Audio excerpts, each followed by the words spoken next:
మాతృదేవో భవ, పితృదేవో భవ, ఆచార్యదేవో భవ. ఇది మనకి శృతి ప్రోక్తం. నమస్కారం చేసేటప్పుడు మొట్టమొదటి నమస్కారం తల్లికి. ఎందుచేత అంటే తల్లి పరబ్రహ్మస్వరూపం, సృష్టికర్త, స్థితికర్త, ప్రళయకర్త అని మూడు రూపాలలో ఉండేటటువంటి పరమేశ్వరుడు నిజానికి ఒక్కటిగా పరబ్రహ్మంగా ఉంటాడు. ఎవ్వడు సృజించు ప్రాణుల ఎవ్వడు రక్షించు త్రుంచు ఎవ్వడనంతుండెవ్వడు విభుడెవ్వడు వాడివ్విధమున మనుచు బెనుచు హేలారతుడై అంటారు పోతన గారు. ఆ ఒక్కడే సృష్టి చేస్తాడు, ఆ ఒక్కడే స్థితికర్త, ఆ ఒక్కడే ప్రళయకర్త. అలాగే అమ్మ తన గర్భాలయంలో పిండం పెరగడానికి అవకాశం ఇస్తుంది, అక్కడే ఊపిరి పోసుకుంటాం. అందుకని ఆవిడ సృష్టికర్త. బయటికి వచ్చిన తరువాత తన కట్టుకున్న భర్త కూడా ఆకలేస్తోందంటే ఆహారాన్ని పచనం చేసి తీసుకొచ్చి పెడుతుంది. కానీ కడుపున పుట్టినటువంటి బిడ్డ ఆకలితో ఏడిస్తే వెంటనే ఆమెలో పాలు ఊరి పడుతుంది. కాబట్టి ఆమె స్థితికర్త. పిల్లవాడు నిద్రపోకుండా ఆడుకుంటుంటే వాడి ఆరోగ్యం పాడవుతుందని 4 దెబ్బలు కొట్టైనా పడుకోబెడుతుంది. కాబట్టి స్వల్పకాలిక లయం చేస్తుంది. కాబట్టి ఆమె ప్రళయకర్త. 3 రకములైనటువంటి కర్తవ్యములను నిర్వహించేటటువంటి బ్రహ్మ విష్ణు మహేశ్వరుల యొక్క సమాహార స్వరూపమైనటువంటి పరబ్రహ్మస్వరూపానికి ప్రాతినిధ్యం వహించేటటువంటి కన్నతల్లి సాక్షాత్ పరమేశ్వర స్వరూపంగా భావింపబడి మొట్టమొదటి వందనానికి యోగ్యురాలయ్యింది. పితృదేవో భవ. అసలు ఈ శరీరం ఉన్నది అంటే కారణం తన యొక్క వీర్యాన్ని ధర్మపత్ని యందుంచి ఈ శరీరం ఏర్పడడానికి కారణభూతుడైనటువంటి మహానుభావుడు తండ్రి. ఆ తండ్రి ఈ లోకంలో మన కళ్ళ ఎదుట కనపడుతున్నటువంటి శివస్వరూపం. యజుర్వేదంలో పరమశివస్వరూపాన్ని కీర్తిస్తూ ఆయనని 2 మాటలతో పిలుస్తారు. మయోభవీచ మయస్కరాయచ అని పిలుస్తారు. సుఖాన్ని కల్పించడానికి పరమేశ్వరుడు ఈ భూమి మీద తండ్రి రూపంలో నడయాడుతుంటాడు. శివుడు సుఖకర్త, మంగళకర్త. ఆయన ఎప్పుడూ శోభనం, శివం, మంగళం, కళ్యాణం ఇవన్నీ పర్యాయ పదాలు. అటువంటి శివుడు ఎటువంటి సుఖాన్ని ఇస్తాడో అలా ఎప్పుడూ కడుపున పుట్టినటువంటి బిడ్డల యొక్క సుఖాన్ని మాత్రమే అపేక్షించేటటువంటి తండ్రి శివస్వరూపుడై ఈ లోకంలో తిరుగుతూ ఉంటాడు. అందుకే పితృదేవో భవ. ఇక ఆచార్యదేవో భవ. నిజానికి యజ్ఞోపవీతం వేసుకునేటటువంటి అధికారంలో పుట్టినటువంటి వాళ్ళందరికీ మొదటి ఆచార్యుడు తండ్రే. తండ్రే యజ్ఞోపవీతం వేసి ఉపనయనాన్ని చేసి జన్మనా జాయితే శూద్రాహ సంస్కారాత్ ద్విజ ఉచ్యతే. ఆ ఉపనయన సంస్కారం చేసి గాయత్రీ మహామంత్రాన్ని ఉపదేశం చేస్తాడు. ఆ గాయత్రీ మంత్రాన్ని ఉపదేశం చేసినటువంటి కారణం చేత తండ్రియే ఆచార్య స్థానమనందు నిలబడతాడు. అటువంటి తండ్రి గాయత్రీ మహామంత్రాన్ని ఇస్తే వేదాంత జ్ఞానాన్ని బోధ చేసి ఇతరమైనటువంటి మంత్రములను కూడా ఉపదేశం చేసి ఈ శరీరమునందుండి దీన్ని ఋతుమంతముగా ఉంచుకుని సత్యమైనటువంటి పదాన్ని తెలుసుకుని పరమేశ్వరుని యొక్క స్వరూపాన్ని తెలుసుకుని అద్వైత భావన యందు ఓలలాడి ఇక్కడే భక్తితో కూడినటువంటి కర్మాచరణము వలన పరిపక్వమైనటువంటి బుద్ధి వలన జ్ఞానము చేత ఈశ్వర స్వరూపాన్ని అవగతం చేసుకుని జీవబ్రహ్మముల మధ్య ఉండేటటువంటి భేదాన్ని తొలగించుకొని తత్వమసి మహావాక్య విచారణ చేసి అది ఇది అయ్యున్నది అని పరమేశ్వర స్వరూపంగా తాను నిలబడి అనుభవించగలిగినటువంటి అద్వైతానుభూతి యందు ప్రవేశపెట్టగలిగినటువంటి సమర్థుడైనటువంటి వాడు గురువు. అటువంటి ఆచార్యుడు ఇక మళ్ళీ శరీరంతో రావలసిన అవసరం లేని స్థితిని కల్పిస్తాడు. కనుక ఆ గురువుని ఆచార్యదేవో భవ అని శృతి నమస్కారం చేసింది. అటువంటి స్వరూపాలలో అసలు ఈ శరీరము ఉన్నది అంటే కారణం ప్రధానమైనటువంటి వాళ్ళు తల్లిదండ్రులు. ఆ తల్లిదండ్రులు, కొడుకు, వీళ్ళ మధ్య ఉండేటటువంటి అనుబంధం ఎంత గొప్పగా ఉంటుంది. అది ధర్మశాస్త్రంలో, వేదంలో ఎంత పవిత్రంగా కీర్తింపబడింది అన్న విషయాన్ని వేదోపబ్రహ్మణమైనటువంటి శ్రీరామాయణం దశరథ మహారాజు గారు, శ్రీరామచంద్రమూర్తి అనబడేటటువంటి 2 వ్యక్తుల మధ్య నడిచినటువంటి అద్భుతమైనటువంటి కథాక్రమంగా మనకి చూపిస్తుంది. తల్లిదండ్రులు కొడుకు వీళ్ళ మధ్య ఉండేటటువంటి అనుబంధం, వాళ్ళ మధ్య ఉండేటటువంటి ఆ అనుబంధంలో ఆనందం, ఆ అమృతత్వం, దీన్ని ఆవిష్కరించడంలో ఆదికావ్యమైనటువంటి శ్రీరామాయణం మధురాతి మధురం. తత్వాన్ని పక్కన పెట్టండి, శ్రీరామాయణంలో శ్లోకం వెనక ఏ తత్వం దాగుంది అన్నది పరిశీలించడం కన్నా యథార్థానికి శ్రీరామాయణాన్ని శ్రీరామాయణంగా చదువుకుంటే చాలు. మధురాతి మధురమైనటువంటి గాథ. శ్రీరామాయణాన్ని ఏమీ జోడించకుండా, ఏ కొత్త కళ్ళజోడు పెట్టుకోకుండా రామాయణాన్ని రామాయణంగా చదువుకుంటే చాలు. రామ కథని అర్థం చేసుకుంటే చాలు. రాముడు ఎలా ప్రవర్తించాడు అన్న విషయాన్ని మనసులో పెట్టుకోగలిగితే చాలు. సీతమ్మ తల్లి ఎలా ప్రవర్తించింది అన్నది చూడగలిగితే చాలు. మనకి సమస్తమైనటువంటి అభ్యున్నతిని శ్రీరామాయణం కల్పించగలదు. అంత గొప్ప కావ్యం శ్రీరామాయణం. అటువంటి రామాయణ కావ్యంలో దశరథ మహారాజు గారి గురించి మాట్లాడుతూ వాల్మీకి మహర్షి ఒక మాట అంటారు. తాంతు రాజా దశరథో మహారాష్ట్ర వివర్ధన పురీమావాసయామాస దివం దేవపతిర్యథా అన్నారు. దేవేంద్రుడు స్వర్గలోకాన్ని ఎలా పరిపాలిస్తాడో అంత అందంగా, అంత చక్కగా అయోధ్యానగరాన్ని రాజధాని చేసుకుని కోసల రాజ్యాన్ని పరిపాలిస్తున్నాడు దశరథ మహారాజు గారు. ఆయన మీద సామంతులు ఎదురు తిరగలేదు. ఆయన రాజ్యంలో ఉండేటటువంటి ప్రజలు దుర్గుణములకు అలవాటు పడలేదు. వాళ్ళందరూ కూడా మంచి గుణములు కలిగినటువంటి వారు, భార్యలు అనురూపలైనటువంటి వారు, సర్వకాలములయందు ఆయనని అనువర్తించేటటువంటి వారు. రాజు పరమధర్మాత్ముడు, వేదాన్ని ప్రమాణంగా స్వీకరించి పెద్దలైనటువంటి గురువుల చేత శిక్షింపబడినటువంటి బుద్ధి కలిగినటువంటి వాడై సర్వకాలములయందు ధర్మానుష్ఠానమునందు పూనిక కలిగినటువంటి మహారాజు. కాబట్టి ఆయన సంతోషంగా ఉండకుండా ఉండడానికి కారణమేమీ లేదు. అటువంటి మహారాజు పరిపాలన చేస్తున్న కాలంలో ప్రజలకు ఉన్నటువంటి గొప్ప ఐశ్వర్యమేదో వాల్మీకి మహర్షి చెప్పారు. లంకాపట్టణంలో ఉండేటటువంటి వారిది బాహ్యమైన ఐశ్వర్యం, అయోధ్యానగరంలో కోసల రాజ్యంలో ఉండేటటువంటిది ఆంతరమైన ఐశ్వర్యం. వాళ్ళు నా కుండలి, నా మకుటి, నా స్రగ్వి, నాల్పభోగవాన్, నా మృష్టో, నానులిప్తాంగో, నా సుగంధశ్చ విద్యతే, నా మృష్టభూజీ, నా దాత, నాప్యనంగద నిష్కధృక్, నా హస్తాభరణో నాపి దృశ్యతే, నాప్యనాత్మవాన్ అంటూ వర్ణించారు వాల్మీకి మహర్షి. ఆ కోసల రాజ్యంలో ఎవ్వరూ కూడా నా కుండలి, చెవులకు ఆభరణములు లేనివాడు లేడు, నా మకుటి, తలపాగా చుట్టుకోనివాడు లేడు, మెడలో పూలదండ దాల్చనివాడు లేడు, తృప్తి లేనివాడు లేడు. తృప్తి లేనివాడు ఎలా ఉంటాడండి? పక్కవాడు కన్నా ఈ పక్కవాడికి ఎప్పుడూ తేడా ఉంటుంది, అందరూ ఒక్కలా ఉండరుగా. అంటే ఎవరికి ఏది ఉందో దానితో తృప్తి పొందినవారు. నా మృష్టభోజీ, కడుపు నిండా తిననివాడు లేడు, తనకి ఏది ఉందో దాన్ని పరమాన్నంగా తిన్నవాళ్ళు. పక్కవాడికి పెట్టకుండా తినేటటువంటి లక్షణం ఉన్నవాడు లేడు. అతిథి ఎప్పుడు దొరుకుతాడా అని వెతికి వెతికి తీసుకొచ్చి కూర్చోపెట్టి అతిథికి అన్నం పెట్టి అతిథి అన్నం తిన్న తరువాత గృహస్థాశ్రమము ధన్యమైందన్న భావనతో భోజనం చేసేటటువంటి వారే తప్ప కేవలంగా ఏదో చెయ్యాలి కాబట్టి చెయ్యాలనేటటువంటి భావనతో సంసారమునందుండి కేవలము భోగములను అనుభవించడమే తన జీవితము యొక్క ప్రధానమైన ప్రయోజనంగా బ్రతుకుతున్నటువంటి వారు కాదు ఆ రాజ్యంలో ఉన్న ప్రజలు. అంత మంచి ప్రజలైన కారణం చేత మహారాజు ఎంతో సంతోషంగా ఉన్నాడు. ఇంత సంతోషంగా ఉన్నటువంటి మహారాజుకి బాధపడవలసినటువంటి అవసరం ఎక్కడుంది? ఏమీ లేదు, ఎంతో ఆనందంగా ఉన్నాడు. మీరు కొంచెం ఆలోచించండి. మనకి కూడా జీవితంలో బ్రహ్మచారిగా ఉన్నప్పుడు మిగిలిన ఆశ్రమాలు అన్నిటి యందు ఉంచుకోవడానికి కావలసినటువంటి జ్ఞాన సముపార్జన గురువుగారి పాదాల దగ్గర కూర్చుని నేర్చుకోవడం అన్నది బ్రహ్మచర్యాశ్రమంలో జరుగుతుంది. ఋషులు దార్శనికులు, వాళ్ళు మనిషి యొక్క బలాన్ని బలహీనతని లెక్క కట్టారు. ఒక వయసు వచ్చిన తరువాత మనసు యందు కామము పొడసూపుతుంది, తనకన్నా భిన్నమైనటువంటి లింగస్వరూపమునందు అనురక్తి కలుగుతుంది.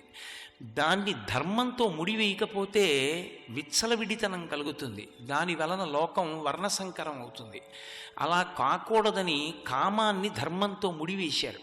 అందుకే కామపత్నిగా స్వీకరించారు, ధర్మపత్నిగా స్వీకరిస్తారు. ఆ కామము ధర్మబద్ధమైన నాడు పుత్రుడు పుత్రిక అన్న అర్థము లభిస్తుంది.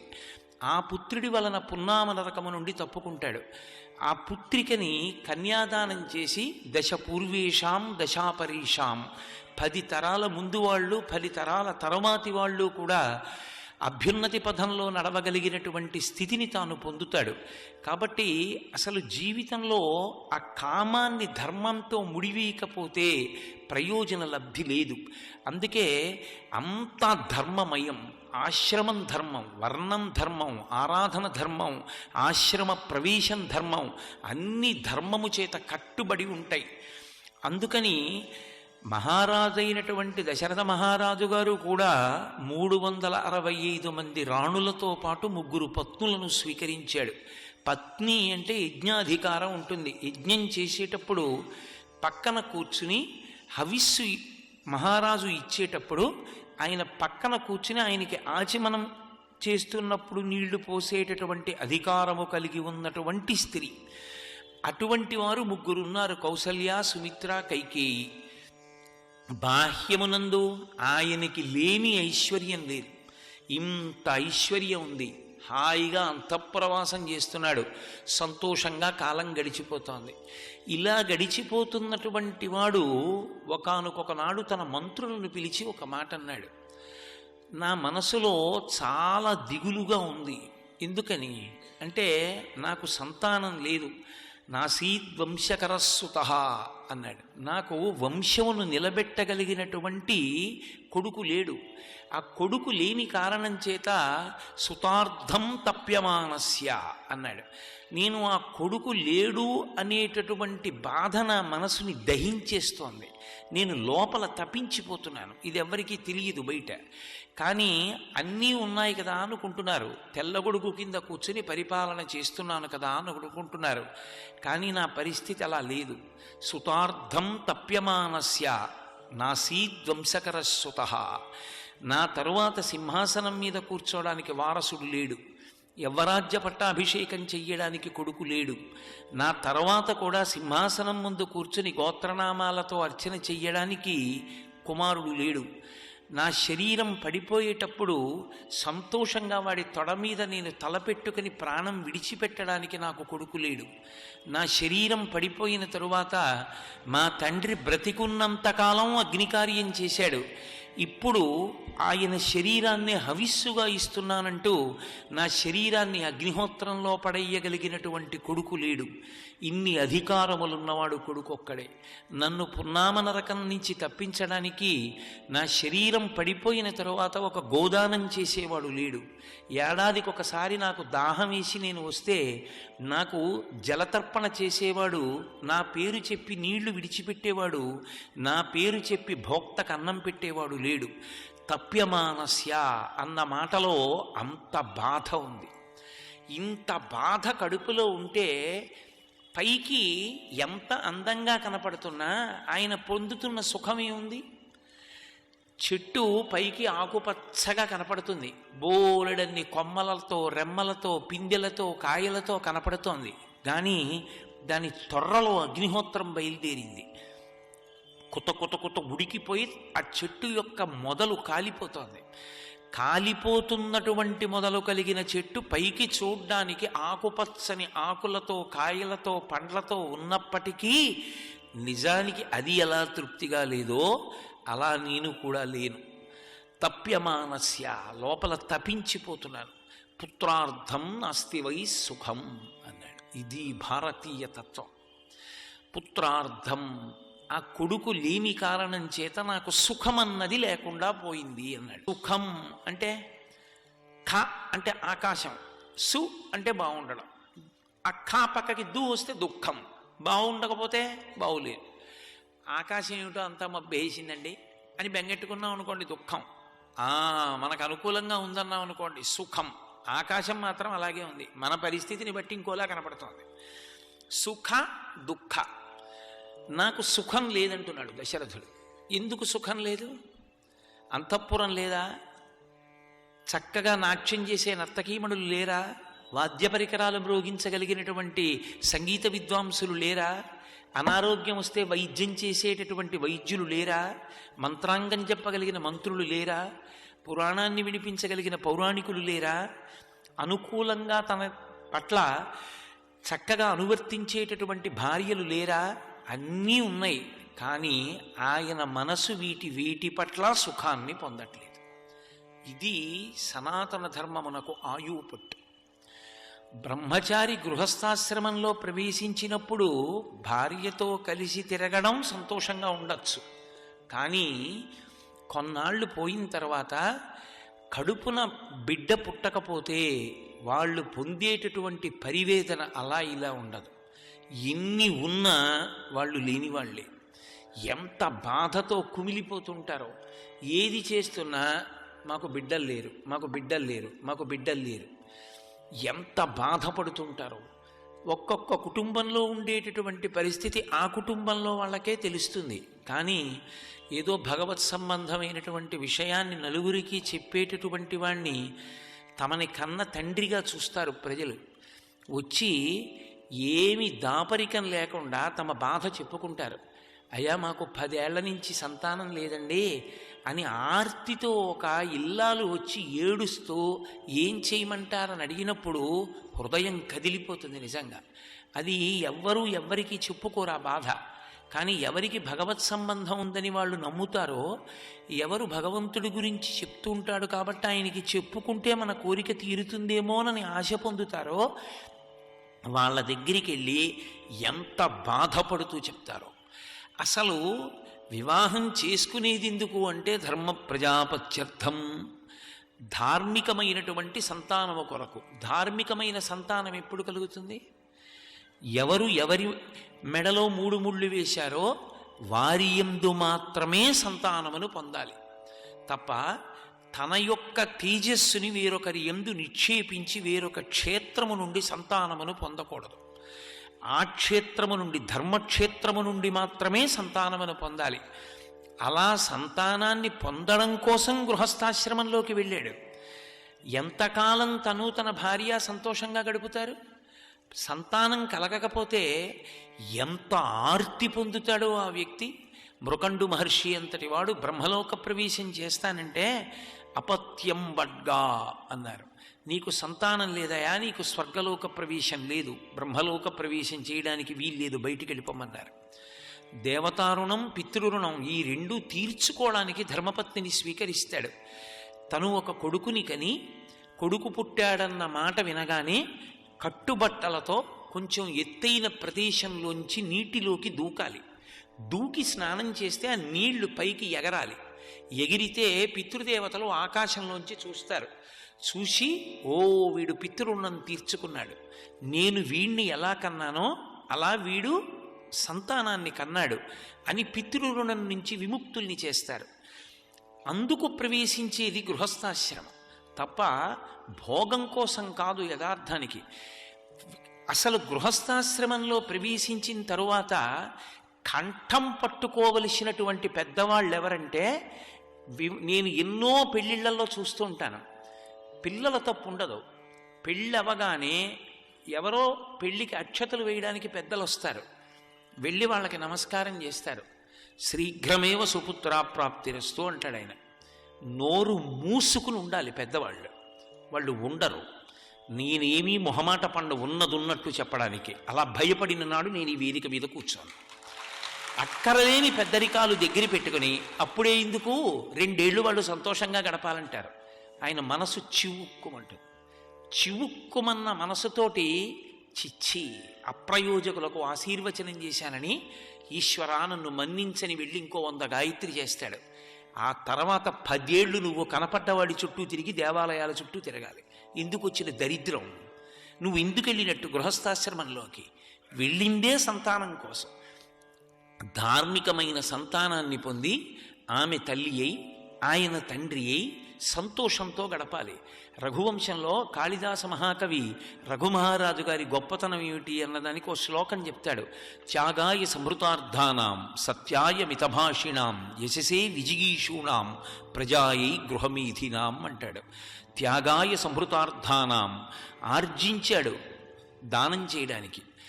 సత్యాయ మితభాషిణాం, ఎక్కువ మాట్లాడడు, ఎందుకంటే ఎక్కువ మాట్లాడితే అసత్య దోషం వస్తుందేమోనని. యశసే విజిగీషూణాం, ఆయన దండయాత్ర చేస్తాడు కీర్తి కొరకు మాత్రమే. అలాగే ప్రజాయి గృహమీధినాం, ఆయన గృహస్థాశ్రమంలో ఉన్నాడు దీని కొరకు అంటే ధార్మికమైన సంతానము కొరకు. అసలు ఆశ్రమం మారగానే దంపతులిద్దరూ తలంబ్రాలు పోసుకునేటప్పుడు అడిగేటటువంటి మంత్రములలో ఉన్నటువంటి ప్రార్థన అదే. మనకి ఐశ్వర్యము కలుగుగాక, నీతో కలిసి యజ్ఞము చేయుదునుగాక, నీ వలన నాకు కుమారులు కలిగెదరుగాక, మనం భగవత్ సంబంధమైన కార్యములు చేసేదముగాక. ఇద్దరు ప్రతిజ్ఞలు చేసుకుంటూ తలంబ్రాలు పోసుకుంటారు. ఆ అక్షతారోపణం చేసుకునేటప్పుడు దేవతలను 3 మాటలు చేసేటటువంటిది సమంత్రకం. సర్వం శ్రీ ఉమామహేశ్వర పరబ్రహ్మార్పణమస్తు. స్వస్తి.